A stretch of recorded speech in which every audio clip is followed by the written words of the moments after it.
جو سرزمین پر قبضہ کرے وہ صدر مملکت۔ شہید کبھی مرتے نہیں اور غازی کبھی ریٹائر نہیں ہوتے۔ 25 کروڑ لاشوں پر رونے کے لیے آنسو کہاں سے لاؤں؟ وہ کون بدبخت ہیں جو صفیں تو سیدھی رکھتے ہیں لیکن معاملات سیدھے نہیں رکھتے۔ حاجی صاحب 100 نفل پڑھتے ہیں، ضرورت مند کو 100 روپے کبھی نہیں دیتے۔ امت کے خواب دکھانے والے بازیگر خود محلے کی سطح پر بھی متحد نہیں۔ شراب، حجاب اور ثواب عذاب بن گئے۔ مسلمان صدیوں سے موجد نہیں، مجاور پیدا کر رہے ہیں۔ صدیوں پہلے مر چکی شخصیات اور بیت چکے واقعات پر آپس میں لڑنے والے ذلیل و خوار نہ ہوں گے تو کیا ہوں گے؟ ہم نے تاریخ کو اور تاریخ نے ہمیں مسخ کر دیا۔ مجھے اس دن کا انتظار ہے جب مسلمانوں کو وضو کے لیے پانی ضائع کرنے کے جرم پر بھی سزا ملے گی۔ کچھ اور نہیں تو بھوک ہی برابر بانٹ دی جائے۔ لیڈر زمینی حقائق کے مطابق چلتا ہے، مدبر زمینی حقائق کو تبدیل کرتا ہے۔ اسلامی جمہوریہ پاکستان میں نہ اسلام، نہ جمہوریت، نہ پاکیزگی۔ مسلمانوں کو بتایا گیا کہ صفائی نصف ایمان ہے۔ مسلمانوں نے ہاتھ کی صفائی کو ایمان سمجھ لیا۔ دن میں 5 مرتبہ صفائی کرنے والے اتنے غلیظ کیوں ہیں؟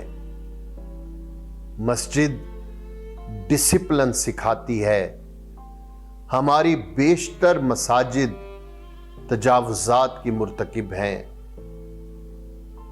کیا بائیر حج اور عمرے کا ثواب اس کو بھی پہنچتا ہوگا جس نے ہوائی جہاز ایجاد کیا؟ سائنس ایک واحد غیر متنازع مذہب ہے۔ وہ سائنسدان پیدا کرتے ہیں، ہم صوفیاء اٹھائے پھرتے ہیں۔ شخصیت پرستی بت پرستی سے بھی بدتر ہے۔ دنیا میں سب سے زیادہ پڑھی اور سب سے کم سمجھی جانے والی کتاب کون سی ہے؟ جہالت کے امام جسے مادی ترقی قرار دیتے ہیں، وہ دراصل روحانی ترقی ہے جو مادی شکل میں سامنے آتی ہے۔ مسلمانوں کو مجاہدوں کی نہیں، موجدوں کی ضرورت ہے، کیونکہ اب میدان جنگ کمپیوٹر کی سکرین میں بدل چکا ہے۔ جہاں جتنے جعلی مزار، وہاں اتنی ہی پھٹکار۔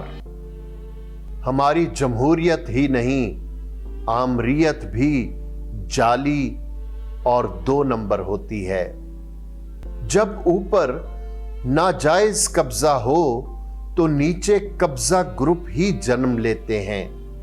اوپر آئین ٹوٹے تو نیچے ٹریفک کا اشارہ بھی ٹوٹتا ہے۔ نظریہ ضرورت نے نظریہ پاکستان کو زندہ نگل لیا۔ روحانیت اور مادیت میں فرق ذہنی دیوالیہ پن ہے، کیونکہ دونوں کا خالق تو ایک ہی ہے۔ ڈھاکہ فال نہیں ہوا، اپنے پیروں پر کھڑا ہو گیا۔ اشرافیہ ہی نہیں، عوام بھی بے حس اور بے شعور ہیں۔ نظریہ پاکستان کے رشتہ دار تو بہت ہیں، پاکستانیوں کا رشتہ دار کوئی نہیں۔ حکمران طبقات آتش فشاں کے دھانے پر بیٹھ کر پکنک منا رہے ہیں۔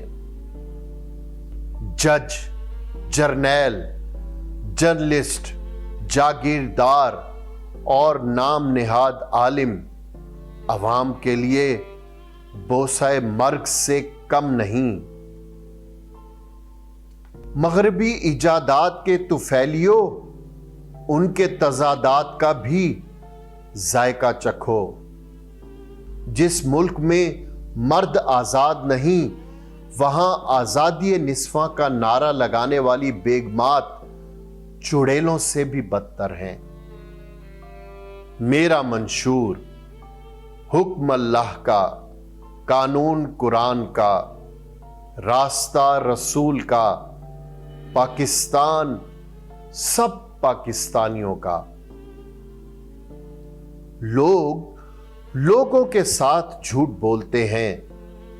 ہم وہ بد نصیب ہیں جو مسلسل خود اپنے ساتھ جھوٹ بول رہے ہیں۔ ہماری جہالت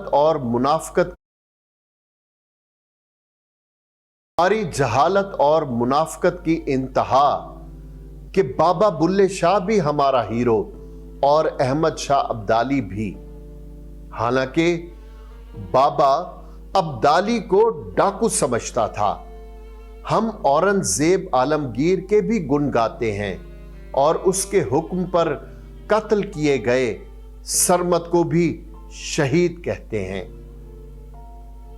ہم کوہنی مار پیدا کرتے ہیں، وہ مارکونی کو جنم دیتے ہیں۔ ان کا صوفی سائنسدان سیب کو نیچے گرتا دیکھ کر کشش ثقل دریافت کرتا ہے، جبکہ ہمارا مولوی سیب کو نیچے گرتا دیکھ کر اسے دھوئے بغیر اپنے جبے کے ساتھ رگڑ کر کھانے کے بعد لمبا ڈکار مارتا اور کہتا ہے، شکر الحمدللہ۔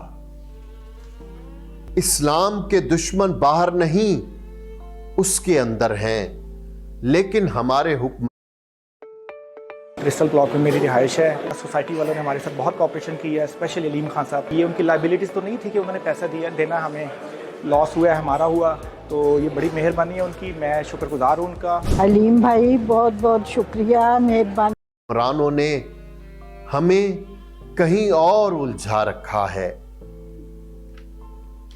مغربی دنیا مسلمانوں کو شہریت کے ساتھ ساتھ اپنی لڑکیوں کے ساتھ شادیوں، مسجدوں کی تعمیر کی اجازت کے علاوہ پارلیمنٹ تک میں داخلے کی اجازت دیتی ہے، جبکہ ہمارے برادر اسلامی ممالک مسلمان ملکوں کے کمیوں کو ایسی کسی بات کی اجازت نہیں دیتے۔ جو امت خلافت راشدہ کے زمانے میں ہی تقسیم ہو گئی، کیا یہ ملائیت اسے متحد کرے گی؟ مسلمانوں کی نشاط ثانیہ ممکن نہیں، لیکن اسلام کی نشاط ثانیہ کا سفر جاری ہے۔ غربت بہت مہنگی پڑتی ہے۔